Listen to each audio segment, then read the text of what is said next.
No, I've been waiting for it, and then now it's here. It's hard to believe. I mean, it just seems like yesterday we wrapped up the Super Bowl, and now keep in mind it's a preseason game now. It's not the end to all means. But it's the Chiefs on TV. Oh, that it is. Oh, yeah. No, it's the Chiefs on radio. Oh, well, we're on radio. Yes, radio. Excuse me. So, Ned, what do you expect to see from the Chiefs today? I mean, we've already gotten word that Patrick Mahomes will play probably a quarter. That seems like a lot to me. Balderdash. He won't play any quarter. He'll play the first series just like he did last year against the Chicago Bears, and then took the team down for a touchdown. Then he sat out the rest of the game. That's probably what's going to happen, but don't sell this one short. It's only 3 preseason games, and for a lot of the guys who are right on the cusp, this is going to be a pretty big deal. I think that Gabbert will probably be the substitute quarterback at first, and then Shane Buechele, who's right on that edge of being a third stringer, not even making the team. I like Buechele. I think the guy can play. But you're not going to see some of the regulars. I don't think Pacheco's going to be in there. He's still recovering. Certainly Kadarius Toney will not be. How about our friend Chris Jones on the holdout? He is up to over $1 million in fines. And he has to pay it. That's the rule of the NFL. Now, that gives you an idea about how well paid some of these guys are. Right. But I cannot see him missing a regular season paycheck. It just will not happen, at least in my opinion, because the Chiefs are the only team he can play for unless they trade him, which they're not going to do.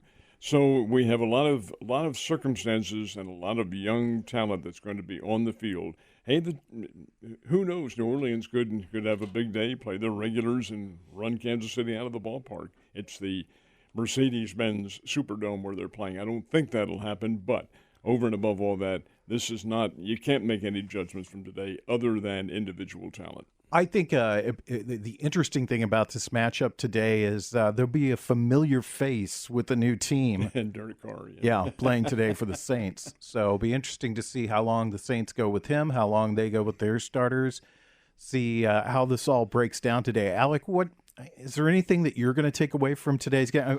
The Steelers played yesterday, right? Friday. They played Friday. Anything you take away from that game at all? Oh, you want to pay attention a little bit to those, if your starters are only in there for a drive, it's good to look and see what they do. For in Pittsburgh's case, seeing their new quarterback or second-year quarterback go 6 of 7 for, I'm trying to think of 70 yards and a touchdown, look good. You'd like to see the first team look sharp, but when they maybe only get one series, it's important not to overreact to it too much. This is, for some of these guys who are already established, they're not set out to prove anything. This is as much for getting into just the rhythm of the actual football game as it is to get into the rhythm of just the job of being a football player, getting ready, getting to the stadium, doing your warm-ups, do all that. It's just, it's part of the process, especially in the early part of the game. But for a lot of these guys, when they took away one of those preseason games, that shortened the tryout time. So for a lot of these guys, this is going to be this is game 1 of 3 very important games where they're going to want to show something. So again, Ned, you made the point, just individual talent. See, there will be effort put out there on the field. It won't feel like the Pro Bowl. Guys will be putting forth their best show to see if they can make this roster. So I'll be anxious more to see what happens when the starters come out to see who's really fighting for their spot on that roster. Agreed. What about you, Josh? Oh, I feel the same way. I think this is a showcase for the players that are trying to make the team, trying to show what they're capable of, trying to impress the coaches, trying to get in that rhythm. They're all excited. They're all nervous. A lot of these guys, this is their first step on a NFL stage, and so that's what's exciting about preseason. I mean, the score doesn't matter, like Ned's saying, because it doesn't count. It's just it's an evaluation of talent so that they can solidify their rosters going into the regular season.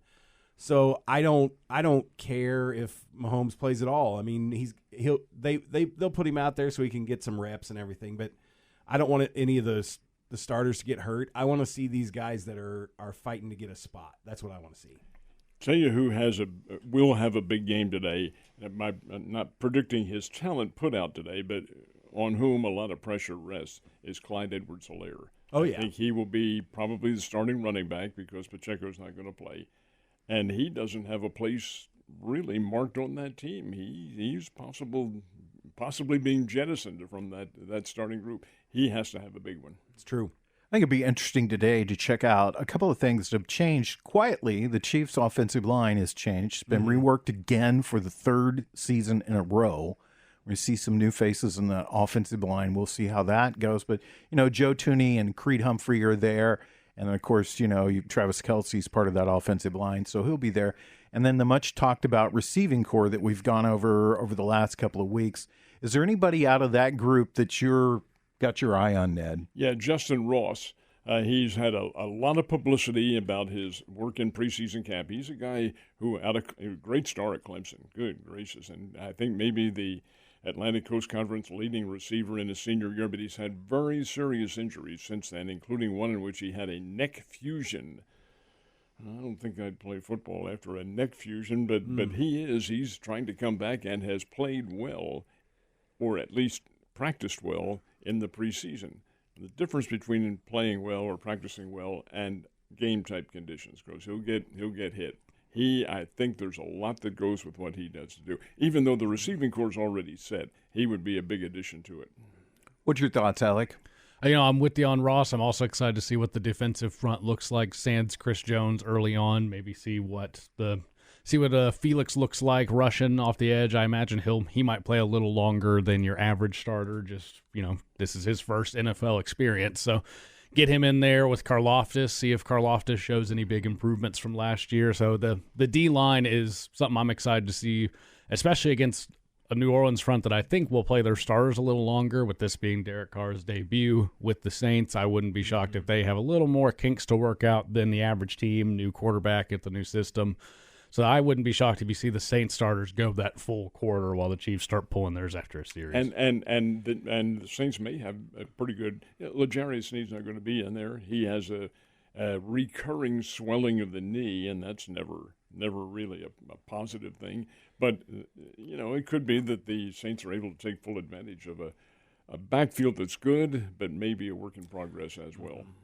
And a reintroduction for Michael Thomas with the Saints as well, who just 3-4 years ago led the league in receptions, broke a record, and has been hurt in some way, shape, or form since. So I'll be interested to see how much they let him run out. Josh, what about you? Well, I want to see what the other receivers are capable of doing if they keep him in very long. Or I want to see if there's somebody that's trying to make the team that could really step up and be a factor to pull some heat off of Travis Kelce. But yeah, and other than that, I love watching good defense. So I always want to watch the linebacker core, the defensive line, and see if they can stop the run, get some pressure on the quarterback, especially if it's Derek Carr, because, the Chiefs fans hate him because of his long-time Oakland Raiders association. So let's get after him. Should be interesting today stuck on this receiver thing. Richie James is a guy I've seen a lot of in camp. He was very productive with the Giants. It seems like they got a lot of Giants cast-offs on this team, but I think he's a guy to watch. I really do, because I think he's a playmaker, and he's got the same size as our friend from Miami. So be interesting to see how the Chiefs use him this season. And James is another one who fits into that category as well. So, hey, we'll see what happens. Sorry if I stepped on something. No. There's an inside joke going on here. Inside joke between Alec and I. I'll tell you guys when we're off the air. But, yeah, you're listening to Ned Talk, your local live sports talk show. We have the Chiefs broadcast coming up at 11. We have the game for you at 12 o'clock. Chiefs and Saints. Patrick Mahomes for a series, possibly a quarter. And Derek Carr, his first start with the New Orleans Saints. Who's coaching the Saints right now? Dennis Allen, I believe, is the head coach of the Saints right now, who was calling their defense under Sean Payton and took the role when Payton left.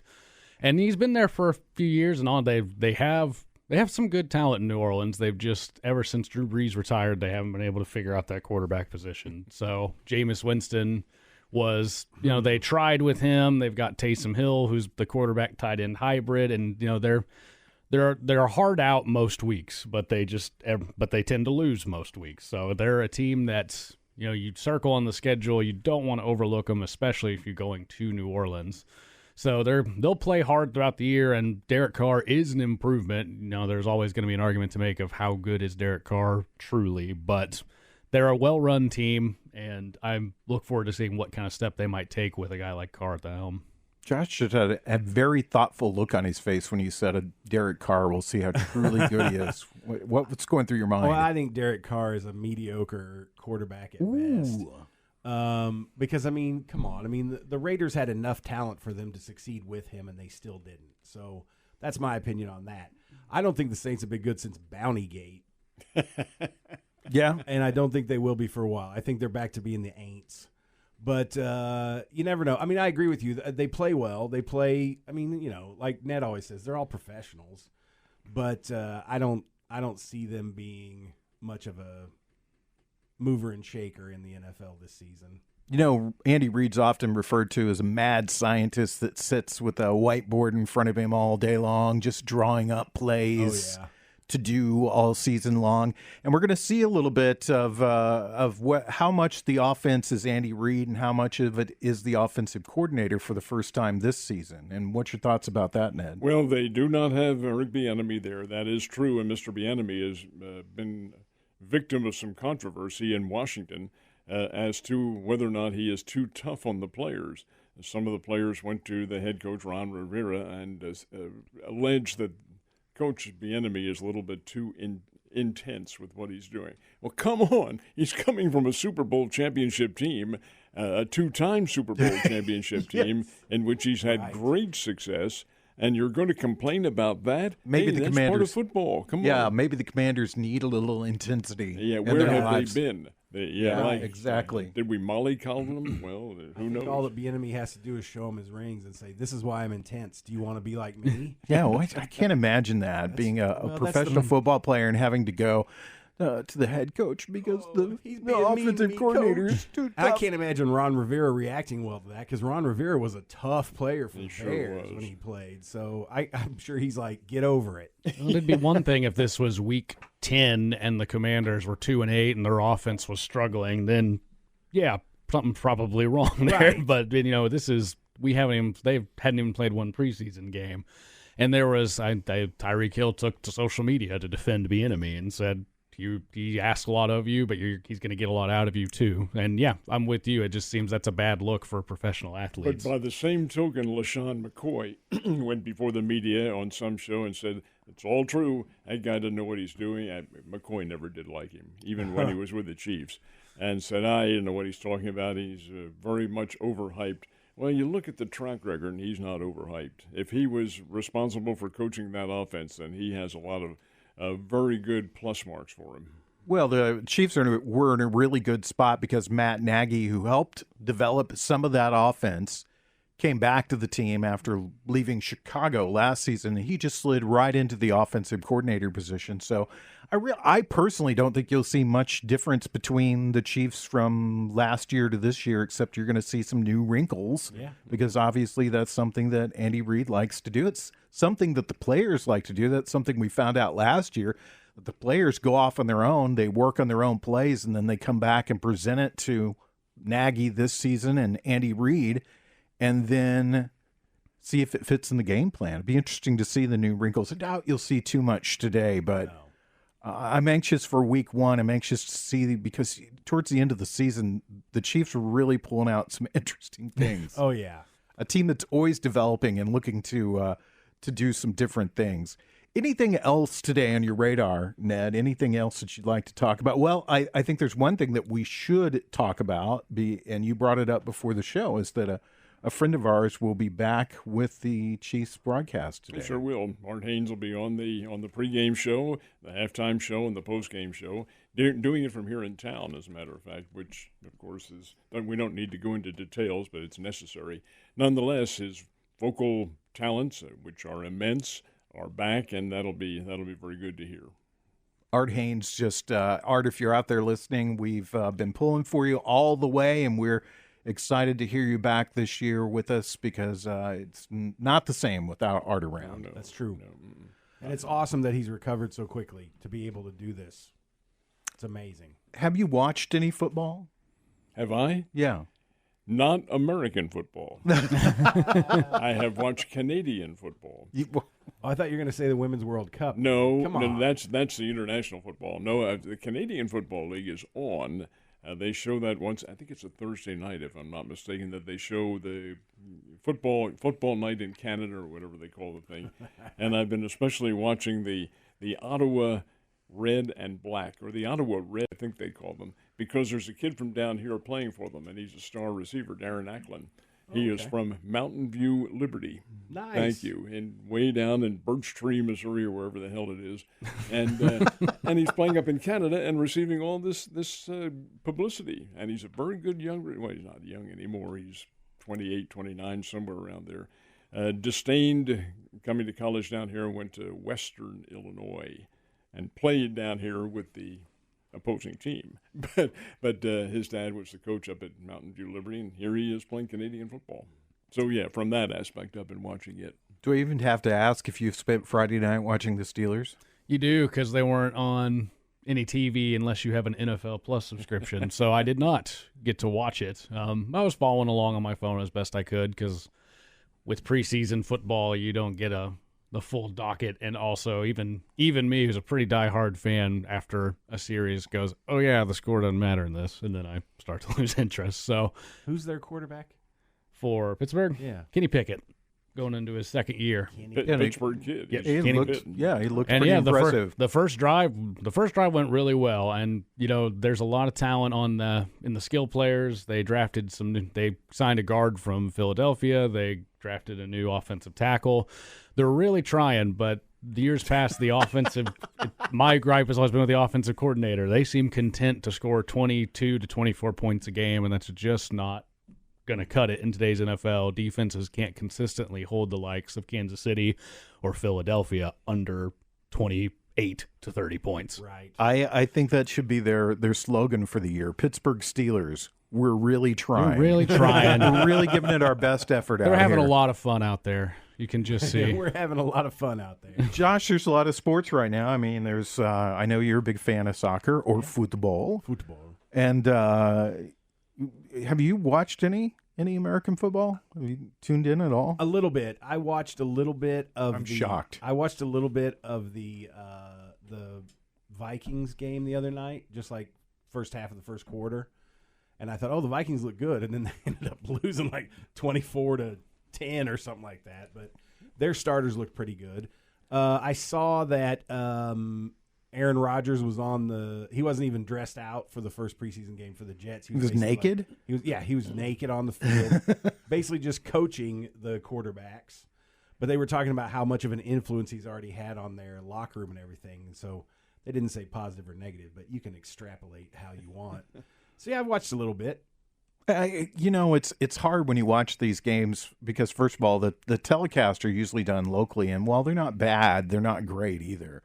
And then you're exactly right, Alec. After the first couple of series, it just a bunch of guys, and I'm not knocking this, but a bunch of guys you've never heard of before, and it's kind of hard to get behind it. I find most years I'll get really excited about some guy that, wow, that guy really played hard, and I'll come in and talk about him on the show, and they're like, by the way, he got cut yesterday. He got cut right after you said that.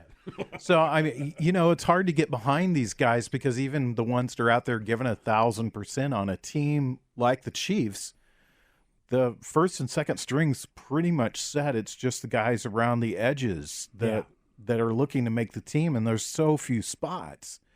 And it's hard because, too, you're looking at guys that may be trying not to play for the Chiefs. I mean, they know I'm not going to be the second string quarterback behind Patrick Mahomes. I'm not going to be the third string, so maybe I'll get picked up by the Saints or whoever. Right. Somebody sees me as impressed by me. So it's kind of hard to watch that and get into it. Except that you know fully well that from a personal standpoint, they're putting forth their best. Because they know they want to impress somebody. That's the key to, and be the key to the Chiefs, because as you just accurately pointed out, their team is set. They know who's going to play this year and who's going to be in there, barring any injuries.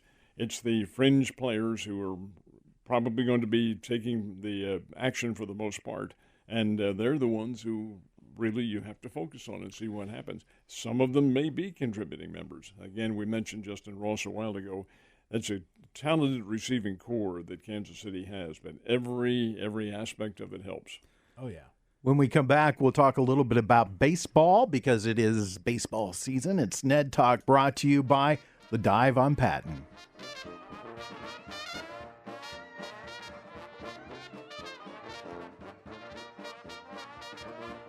You're listening to Ned Talk on 104.7 The Cave, part of the Kansas City Chiefs radio network. Back to Ned Talk on 104.7 The Cave, a proud member of the Kansas City Chiefs radio network. Chiefs game coming your way at noon. Chiefs pregame show is just about 36 minutes away. I'm bad at math, by the way. Math is hard. Math is hard. You're listening to Ned Talk. Until then, we'll try not to do any more math. It's brought to you by The Dive on Patton. They took really good care of us this year for our Chiefs Happy Hour. The thing that I was impressed with the most was the people there were super nice. And when you go to take in a sporting event at a venue, like a bar like that, that's what you want. Some nice people taking care of you. Oh, yeah. Let's talk about baseball a little bit because the Cardinals have firmly planted themselves in the last place in the National League Central, but the Pirates are trying to climb into that position for them. So, what's your thoughts, Ned? Now, the Cardinals will go head-to-head with the Pirates, not this coming week, but next week. Go on the road and play Pittsburgh there. The Cardinals, they've just been an anomaly all year long. They're not this bad. Played the Royals, lost the game on Friday night. Now, I must admit I did not see the game. I was otherwise occupied. But when I got out my cell phone to look at the score and saw that Kansas City had scored 4 runs in the first inning and 5 more in the second, I said, that can't be against anybody else than Adam Wainwright. And sure enough, he's the one who got the start. He just simply cannot get it done. I know he feels bad. We talked about this all along. He feels worse than anybody, but it just isn't there for him anymore. They've got to make a change in the pitching rotation. I'm afraid they won't, but the Cardinals aren't going anywhere, and you want this guy to get the 2 wins. So somewhere along the line, he'll be starting games again. Meantime, Steven Matz is pitching very well. When they being the Cardinals, play the Oakland A's tomorrow night, Miles Michaelis will get the call. If you've never seen him before, he'll have total control over a team like the Oakland A's. And from there on in, the Cardinals will win a few more and may get off on a winning streak. They could very well take three in a row from the A's. Then the New York Mets come in there, and they're disheveled, to say the very least. Cardinals could win 6-7 in a row here. Will it do them any good? No, because the other teams ahead of them have to lose as well, and that's not likely to happen. But at least they can make a name for themselves for the rest of this month and into September. Got some hot baseball teams right now. Rangers playing really, really good baseball right now. 9-1 over the last 10. Houston Astros 7-3. Seattle 8-2. The problem is they're all in the American League West, so they're fighting it out there. I think that Texas will hang on there. But then I want to mention too, we have fans in the room for the Chicago Cubs, who are playing good baseball right now. Leapfrogged over the Cincinnati Reds in the second spot, National League Central. And, Ned, your Phils are playing pretty good right now. Yeah, they are. They have played. They've gotten on a streak. Didn't play well last night. Minnesota Twins beat them. But over and above all that, Philadelphia has the ingredients to be a good wild card team. And then when you get in the playoffs, as they fully showed the public last year, anything can happen. Anything. Just have to get in there. Just crazy. What about you, Alec? I know you're a diehard Cardinals fan. How tough is this for you? It's it's what we're used to at this point. I do really hate to see the struggles that Adam Wainwright is having, but at this point, unless he gets injured, I feel like they're going to keep rolling him out there because we want to see him get those 2 more wins, and this is not our season. We already know that. We've already waved the white flag at this point. So, but encouraging things from week past, Matthew Liberatore dominating the Rays for, it was 8 innings, I believe. 8 innings of 2-hit ball and shutout was fantastic to see. Hope that's the start of him building onto that.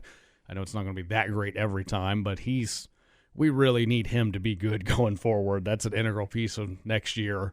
then, the offense continues to be good. With the loss of the Royals on Friday night, we scored, it was either 8 or 9 runs. That should win you a game. But when your starter allows 8 in 1 2/3 innings, that's just, you're not gonna win very often if you're digging yourself a hole that deep. So it's tough to see. They've played average baseball for the better part of 3 months now, but April was so bad that it's never going to matter. When you dig a hole that deep at the start, you just can't get yourself out. Just call it, Alec. That's exactly right. Those who say the games in April don't matter did for the Cardinals, because they were 14 games under 500 at the end of April, and they are now 14 games under 500. They have played 500 baseball since then. Trouble is, you got to play better than that, and that hasn't manifested itself. But you're right; those early games make a massive difference. Josh, the motto for the Chicago Cubs for a long time has been, wait till next year. It might be next year. It might actually be, because I don't have a lot of faith in Milwaukee. There's a chance that they could come back and take this division. Yeah, I mean, the Cubs are playing good baseball. We've talked about it almost every week, how their run differential is so high compared to the other teams in their division. And they're playing solid baseball. And like I keep saying, there's no pressure on them at all. The Cubs have no pressure on them. So they can play loose, they can play baseball, they don't have to worry about the expectations like the Cardinals always have on them or the Yankees have on them. They're a team that is not expected to win, and so they may just sneak in there and win that division this year because of it. Now, I don't think they're a World Series winning team, but last year nobody thought the Phillies would make it, and they made it. And the Phillies were a good team. They played great in the World Series. They were just outmatched. But so who knows? I mean, that's what I love about baseball. The one thing that I'm concerned with, though, is most of the teams have between 40 and 45 games left? About 45. Mm-hmm. So are they peaking too early is what you have to ask yourself. I don't think so. I think in August is the time that you have to peak. I think you have to play your best baseball. If you're in the hunt, you have to play it right now. Okay. Because if you've dug yourself a hole like the Cardinals did, a couple of years ago when they had a phenomenal end of the season, it really started in August for them. Last year when Albert Pujols carried them. Well, and then I think a couple of years ago they had that 17 or 18 game win streak they went on, and like I said, it's you know who you are this time of year. If you're not, the baseball you're playing right now is indicative of the team that you truly are. So I think the Cardinals truly are about a 500 team. They just stumbled real bad out the gates.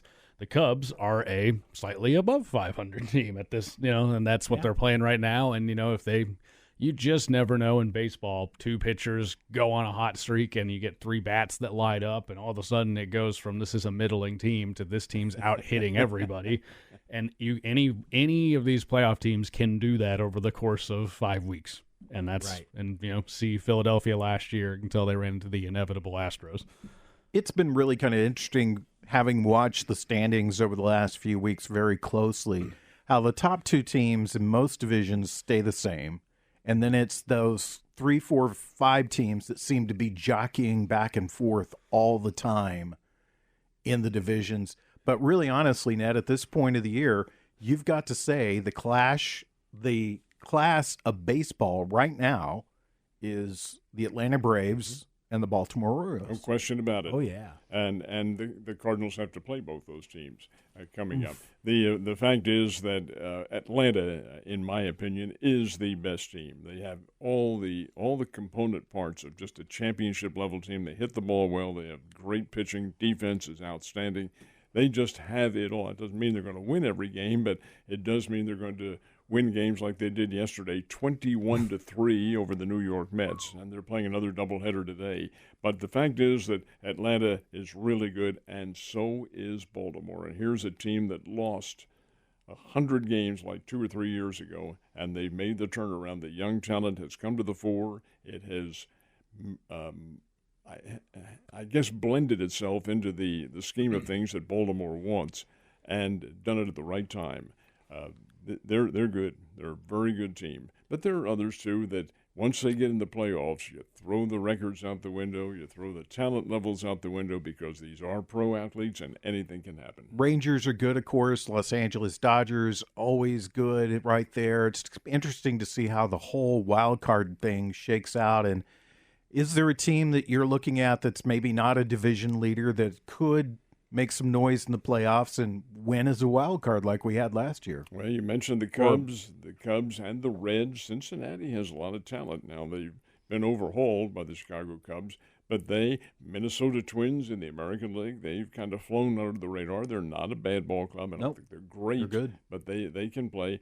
And in the West, when you take a look at that West, here the Mariners are in there, the Astros are in there, the Rangers are in there. These teams get in the playoffs. Remember now, there's the fourth wild card team to make the second round of the playoffs, but there are two wild card teams that have a best of three. And again, that's how Philadelphia got in last year. You don't know. You just don't know what's going to happen. Alec, what about you? Anybody you're thinking about might squeeze in there?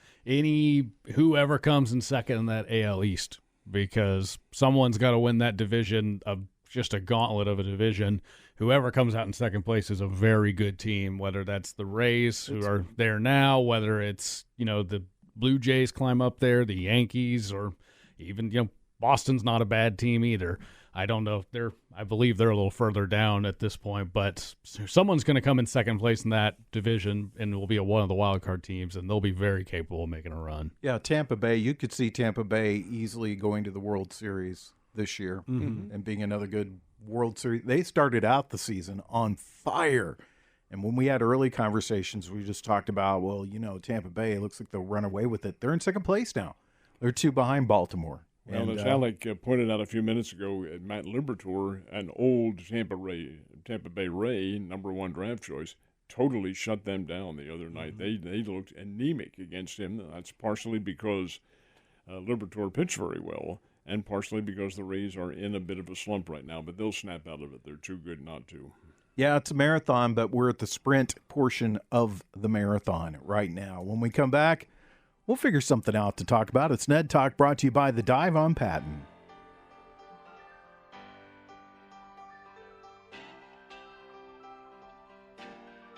You're listening to Ned Talk on 104.7 The Cave, part of the Kansas City Chiefs Radio Network. Back to Ned Talk on 104.7 The Cave, a proud member of the Kansas City Chiefs Radio Network. Chiefs broadcast starts in 19 minutes, and you can sit right here and listen to it. Good math. 104.7 The Cave, yeah. Well, actually, I was wrong because it says... Who said math is hard? 18 minutes on my clock here that I'm looking at. Anyway, we're brought to you by The Dive on Patton Street. Check out their great food and drinks. They're the place to watch the Chiefs downtown this season. I was looking over the scores for preseason games, and, most of them are pretty, 23-17, 28-23. The one that sticks out to me is this Jets-Panthers games. If you're a Panthers fan, you gotta be going, uh-oh. Yeah. 27-0. 27-0. You laid an egg in a preseason One game. of those teams didn't care. Yeah, well, obviously didn't care. A couple of stories I wanted to get your opinion on, Mr. Reynolds, that I saw this week. And the first one is the big gambling deal that was signed by ESPN. What are your thoughts on that? Well, they've got a stake in all of the gambling that's going on, and the fact that they have decided to market their products along those lines, hey, it's in keeping with society. Well, I think the number is 33. 33 states now have legalized gambling, Missouri not being one of them, but I do think that eventually will get resolved. But it's part of our fabric right now. You have people, and even when it wasn't legal, there were, come on, the Super Bowl and the Kentucky Derby and all that. There was all sorts of off-the-record betting going on, so why not get your tax money from it? So, yeah, I think the fact that ESPN has decided they're going to favor it more than perhaps any of the others, probably a significant move. What was the size of that deal? Do you remember? No, I do not. I don't. Well, it has to be pretty sizable, I would guess. You have Disney in back of you, so I think that probably helps matters. Does it look really bad, too, that you just laid a bunch of people off and then they signed this big deal? I can pay for some people's salaries. May have been and then they why raised the price of Disney Plus. Well, you have to understand now we're living in a circumstance in which there are all sorts of elements forthcoming in not only broadcasting industry, but in every level of communications. And perhaps the human being is not needed anymore. And that is, in and of itself, very sobering. We're all just not needed. We're all wasted. We're all AI. When you see the AI articles coming out and what AI can, AI does not have a human spirit to it, though. It's true. Case in point. AI can do math. Now, this is not a math show. Not a weather show, and it's not a math show. But the case in point about AI, computers are AI, are they not? When we're televising tonight's Springfield Cardinals game, weather permitting. Cardinals play the San Antonio Missions. Do you know it's the only pro baseball game in Missouri? Wow. And the Cardinals and Royals are not playing. On a Sunday? Heresy. Unheard of. That's how the computer figured it, though. Well, It's stupid because it's one of your biggest drawing days. of course it is. Right. But the computer doesn't figure on that. Doesn't have the human now, element. Let me ask. I thought of this after you said that earlier. Could part of that be because this is the first weekend of preseason football? No. It has nothing to do with the fact Doesn't that figure the football's back? mix. Nope, doesn't. Okay. That's not It's part of just the mix. stupid. No. I They know all- that normally it doesn't, but I just didn't know if maybe this year they're like, well, The Royals and Cardinals always play 4. They do 2 in Kansas City, 2 in St. Louis, and typically it falls in the middle of a week, or a Wednesday, Thursday, or a Monday or a Tuesday, Wednesday after a Monday off, and then there's a 4-game series Thursday through Sunday after. But yeah, I have a calendar in my office at work with the game schedule on it, and just seeing a blank on a Sunday, I was dumb. like, I can't be looking doesn't- at this doesn't right. make any sense. It's same as I am, Alec. My eyesight's going here. This says Sunday is off. No, that's wrong. I was Couldn't like, be. got to be wrong. Yeah. Yeah, it's just silly. I don't know. Let's not go down that rabbit hole right now. Anyway, but I mean, do you think that this? Obviously, ESPN lending its name to this. I mean, and really, all they're doing is lending their name. They're not. They didn't come out with their own gambling app or their Right. own gambling system, but it further legitimizes gambling in the U.S. and it further, puts it in our homes more than what it was before. I mean, we all bet something here or there along the way, whether it was a friend or, you're laying chocolate chips on the Sunday schedule. I mean, we've done it. Let's not be Pollyannas here about No. it. But, I mean, what's your thought, Ned? I mean, I know you like it, but Well, you're getting a reward for doing that, because when you have your betting, the state or government, whatever, is getting their tax money from it, and that's when you had the feds busting the bookies and all that. They didn't care whether you bet or not. They want their cut out of the whole thing. And that's what this is going to allow. When you legalize the whole aspect of gambling and have it going on, it's legal and all that sort of thing, look at the remuneration coming from that, because there is a tax level involved, and that will do nothing, at least in my opinion, do nothing but help everything. the other article that I saw was that there's a very strong movement that is just beginning afoot to move especially lower levels of football to spring and making it a spring sport because of the tough conditions that players have to go through in July and August with the heat. Well, I hadn't heard that, to be honest with you, but have we wussified that much that you can't Well, can't get any condition? We all did when we were kids. Yeah, but temperatures weren't 107 in Missouri at that time. Climate change. Well, I'll have to plead ignorance on this. I hadn't heard that, and I really don't have an opinion on it, other than I do not like spring football. It's What out is- of season. what is that going to do to the current spring sports, though? Don't know.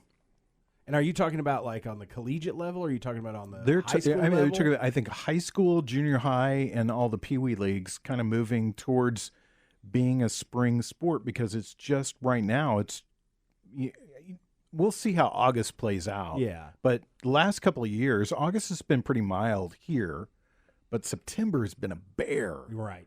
And I interesting to understand see. I can understand where they're coming from. I remember a kid having a heat stroke when we were doing practices 2-a-days at Glendale all those years ago. everybody do Yeah, 2 a day. 2-a-days. Everybody. And so I get it. It's hotter now than it was then on the average, and so there's more incidents of that.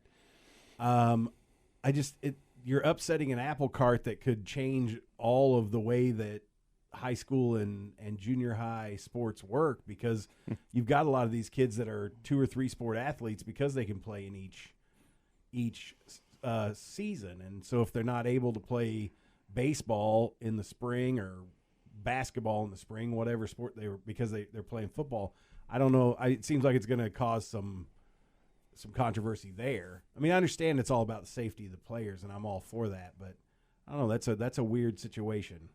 Yeah, what do you think, Alec? To your point, I think it's hard to uproot the entire sporting schedule, especially at a high school level where football in the fall, baseball in the spring. There's a lot of quarterbacks who pitch in the spring for the school baseball team, or like you said, the star basketball player is also a star player on the football team. They want to do both, keep their options open. And if they move some more stuff to spring, you're just going to have to choose. And what happens when you got a football game and a baseball game on the same night? Which one are you going to go to? Right. And then you have to start weighing your prospects of your future, where you might get a scholarship at, and it's difficult. So I think there's merit to looking into where we can help with any kind of player safety, because the heat is a factor. But at the same time, you can't just uproot one thing and put it somewhere else and tell everything else. Yes, you can. You figure it out. Yes, they can in a way. This has nothing to do with the climate, but there is a new sport that's being added to MSHA, Missouri State High School Activity Association, this year. How much it's affecting the city of Springfield, I do not know, but boys volleyball is in there. Wow, interesting. And it's being introduced this year. I think some of the schools are going to take it up.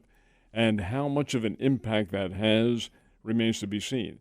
And I'm not sure that it's going to be held in the fall. I think it may be a spring sport, which would affect some of the others as well. Well, so we'll see. We'll see what happens. I can tell you, when I was a junior in high school, that's when they started the soccer programs in Springfield high schools, and about 25% of our football team quit to go play soccer.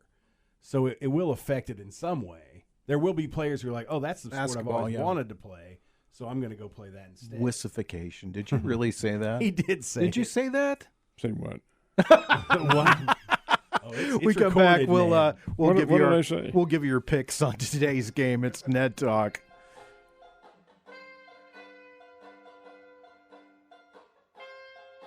You're listening to Ned Talk on 104.7 The Cave, part of the Kansas City Chiefs radio network. Back to Ned Talk on 104.7 The Cave, a proud member of the Kansas City Chiefs radio network. Ned Talk on 104.7 The Cave, brought to you by The Dive on Patton. Great place to check out Chiefs football all season long downtown.